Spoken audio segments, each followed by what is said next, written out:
Hello and welcome to this first edition of Mystery Reviewer. Tonight I'll be briefly reviewing 3 films.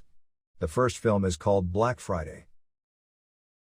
On Thanksgiving night, a group of disgruntled toy store employees begrudgingly arrive for work to open the store at midnight for the busiest shopping day of the year.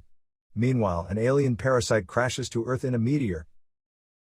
This group of misfits, led by store manager Jonathan Bruce Campbell and longtime employee Ken Devon Sawa, soon find themselves battling against hordes of holiday shoppers who have been turned into monstrous creatures hell-bent on a murderous rampage. I had high hopes going into this, thinking it might be a good horror comedy to pass the time, especially with Black Friday actually coming up. Unfortunately, it didn't exceed my expectations and became a disappointing experience. There was no comedy to be found, and the direction, including the editing, were choppy and sloppy.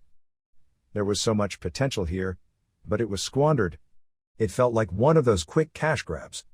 To make a horror film about Black Friday, I give it 2 stars out of 4. Not a fun horror comedy in my opinion.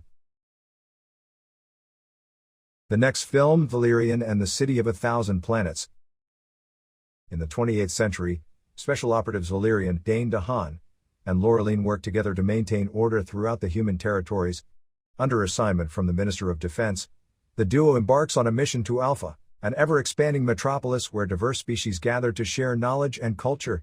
When a dark force threatens the peaceful city, Valerian and Laureline must race against time to identify the menace that jeopardizes the future of the universe. This was a feast for the eyes. I really enjoyed this one. From the director of The Fifth Element, Luc Besson, he brings a lot to the table visually and gives the viewer a great piece of escapism. 4 stars out of 4 with this nifty piece of pulp science fiction. And our last film for the night, The Spine of Night.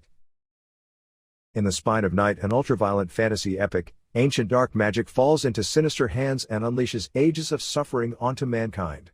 A group of heroes from different eras and cultures must band together in order to defeat it at all costs. This was a rotoscope retread into Ralph Bakshi type of animated storytelling. The influence was heavy metal and fire and ice related.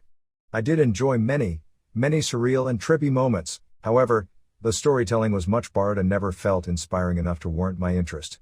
If I wanted to watch a heavy metal inspired flick, then I'll just watch the one from 1981. 2.5 stars with this one. Well, that's it for tonight's Mystery Reviewer. I'll be back again with some more movies. Until then, let's all go to the lobby and get ourselves a treat.